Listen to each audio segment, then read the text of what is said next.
L'énigme du miroir brisé, chapitre 1.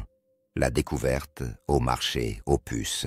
C'était un dimanche ensoleillé lorsque Marc, un passionné de brocante et d'objets anciens, se rendit à un marché aux puces situé à la périphérie de la ville. Parcourant les allées, il chercha la perle rare, quelque chose qui attirerait son attention et lui parlerait d'un passé lointain. Son regard se posa finalement sur un vieux miroir, encadré d'un cadre en argent finement ciselé, recouvert d'une fine couche de poussière. Le miroir avait quelque chose de fascinant. Bien qu'il soit légèrement terni, Marc était attiré par les motifs étranges gravés sur le cadre. Le vendeur, un vieil homme au visage ridé, lui offrit le miroir pour une somme modique, expliquant qu'il s'agissait d'un objet de famille transmis de génération en génération. Intrigué et incapable de résister à l'aura mystérieuse de l'objet, Marc l'acheta et l'emporta chez lui. Une fois rentré, il plaça le miroir dans son salon, à un endroit stratégique où la lumière naturelle pouvait le frapper.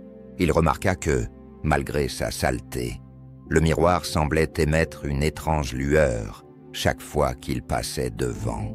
Déterminé à restaurer l'objet à son ancienne gloire, Marc commença à le nettoyer avec soin. Alors qu'il polissait le cadre argenté, ses doigts glissèrent sur une petite fissure à l'arrière du miroir. Curieux, il s'approcha pour examiner la fente et, avec un peu d'effort, il parvint à retirer un mince morceau de bois qui recouvrait un compartiment secret. À l'intérieur, il trouva un petit carnet, jauni par le temps, et une lettre soigneusement pliée. Le cœur de Marc battait plus fort. Il déplia la lettre, écrite dans une écriture soignée et élégante. Elle commençait par ces mots. « À celui qui découvrira ce miroir, sachez que vous tenez entre vos mains une relique maudite, porteuse d'un amour tragique et éternel. » Intrigué, il ouvrit le carnet et commença à lire, découvrant l'histoire d'un amour ancien, plein de passion et de souffrance. Chapitre 2. L'histoire d'Élise et Gabriel. Le carnet racontait l'histoire d'Élise, une jeune femme issue d'une famille noble, et de Gabriel, un artiste talentueux mais pauvre, vivant à Paris au début du XIXe siècle. Leur amour, interdit par les conventions sociales de l'époque, les poussait à se rencontrer en secret. Le miroir, un cadeau de Gabriel à Élise, était leur moyen de communication en leur absence. Gabriel, profondément amoureux, avait gravé dans le cadre du miroir un symbole ancien qu'il avait trouvé dans un vieux grimoire. Il croyait que ce symbole pourrait lier leurs âmes pour l'éternité, leur permettant de se retrouver même dans l'au-delà. Cependant, cet acte, bien que romantique, déclencha une série d'événements tragiques. Un soir, après une dispute avec sa famille, Élise quitta brusquement sa demeure pour retrouver Gabriel. Mais une tempête soudaine éclata, et dans sa course effrénée, Élise tomba dans une rivière et se noya. Gabriel, dévasté par la perte de sa bien-aimée, se suicida en se jetant du pont où il s'était souvent retrouvé. La malédiction du miroir se manifesta alors. Chaque personne qui possédait le miroir, après leur mort, voyait leur amour tragique se refléter dans sa propre vie. Les âmes d'Élise et de Gabriel, incapables de trouver la paix, étaient piégées dans le miroir, cherchant désespérément à se retrouver. Chapitre 3. Les premières visions. Les jours suivants, Marc commença à ressentir une étrange présence dans son appartement. Des ombres semblaient se mouvoir à la périphérie de son champ de vision, et parfois, il croyait entendre des murmures doux mais incompréhensibles. Mais ce fut la première vision qui le terrifia vraiment. Une nuit, alors qu'il se préparait à se coucher, il jeta un dernier regard au miroir. À sa grande horreur, Le reflet ne montrait pas son propre visage, mais celui d'une jeune femme vêtue d'une robe du XIXe siècle, les yeux remplis de tristesse. Elle le regardait intensément, comme si elle essayait de lui transmettre un message. Terrifié, Marc recula d'un pas, mais la vision ne disparut pas. Au lieu de cela, la scène dans le miroir changea, montrant maintenant un homme, probablement Gabriel, marchant seul sous la pluie battante, l'air désespéré. Les images semblaient flotter, se mêler et se répéter, créant un cycle incessant de douleur et de perte. Marc se sentait de plus en plus attiré par le miroir, comme s'il l'appelait. Chaque vision semblait plus réelle que la précédente, et il commença à perdre le sens du temps. Le jour, il essayait de poursuivre sa vie normale, mais la nuit, le miroir l'absorbait dans ce monde tragique. Chapitre 4. La quête de réponse. Décidé à comprendre ce qui se passait, Marc entreprit des recherches sur l'histoire du miroir. Il parcourut les archives municipales, visita des librairies anciennes et même consulta des experts en occultisme. Tous les indices le menèrent à la même conclusion. Le miroir était lié à un amour maudit.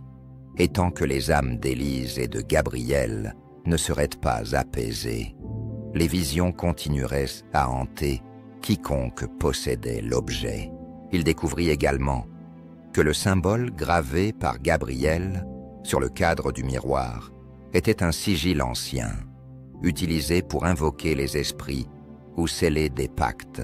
Gabriel, dans son désespoir, avait involontairement piégé leur amour dans un cycle sans fin de souffrance. Un soir, alors qu'il parcourait une fois de plus le carnet d'Élise, Marc trouva une indication qui l'intrigua. Un passage mentionnait un rituel ancien qui pourrait permettre aux âmes de trouver enfin la paix. Cependant, le rituel nécessitait un sacrifice. Celui qui l'accomplirait devrait renoncer à quelque chose de précieux. Un acte de pure générosité. Chapitre 5. Le rituel de libération. Marc décida de tenter le rituel. Il rassembla les éléments nécessaires, des bougies, des herbes sacrées et un médaillon appartenant à Gabriel, qu'il avait retrouvé dans une boutique d'antiquités. La nuit du solstice d'hiver, il prépara tout dans une pièce éclairée par la seule lumière des bougies. Il récita les incantations avec soin, suivant les instructions du carnet à la lettre. À mesure qu'il parlait, les ombres dans la pièce s'épaissirent, et le miroir commença à émettre une lumière étrange. Soudain, les images d'Élise et de Gabriel apparurent à nouveau. Mais cette fois, elles semblaient plus réelles, comme si elles étaient sur le point de traverser le miroir. Le moment décisif du rituel approchait. Marc devait renoncer à un bien précieux. Il réalisa que ce qui comptait le plus pour lui, c'était la liberté de vivre sans être hanté par ce mystère. Alors, dans un geste symbolique, il plaça devant le miroir une photo de sa famille, indiquant qu'il était prêt à sacrifier son propre bonheur pour libérer les âmes. À cet instant, un vent glacé parcourut la pièce, éteignant les bougies. Le miroir se fissura soudainement, et Marc ressentit une violente douleur au cœur, comme si une partie de lui-même était arrachée. Puis tout redevint calme. Les ombres disparurent, et le miroir, désormais brisé en 1000 morceaux, ne reflétait plus rien d'autre que des éclats de lumière. Les âmes d'Élise et de Gabriel étaient enfin libres. Chapitre 6. La fin du cycle. Marc se réveilla le lendemain, allongé sur le sol de son salon. Le miroir n'était plus qu'un tas de verre brisé, et une paix étrange régnait dans la pièce. Il se sentait épuisé, mais en même temps soulagé. Il savait que l'histoire tragique d'Élise et Gabriel avait finalement trouvé sa conclusion. Il rassembla les morceaux de miroir et les enterra dans un endroit paisible, loin de toute habitation. Avec eux, il enterra également le carnet et le médaillon. s'assurant que plus jamais ces objets ne pourraient causer de souffrance. Bien que Marc ait perdu un précieux objet d'art, il avait retrouvé sa tranquillité d'esprit. Il comprit que certaines histoires ne doivent jamais être oubliées, mais qu'il est parfois nécessaire de les laisser reposer en paix. Et tandis qu'il s'éloignait de l'endroit, un sentiment de réconciliation l'envahit, comme si Élise et Gabriel le remerciaient. L'énigme du miroir brisé était enfin résolue.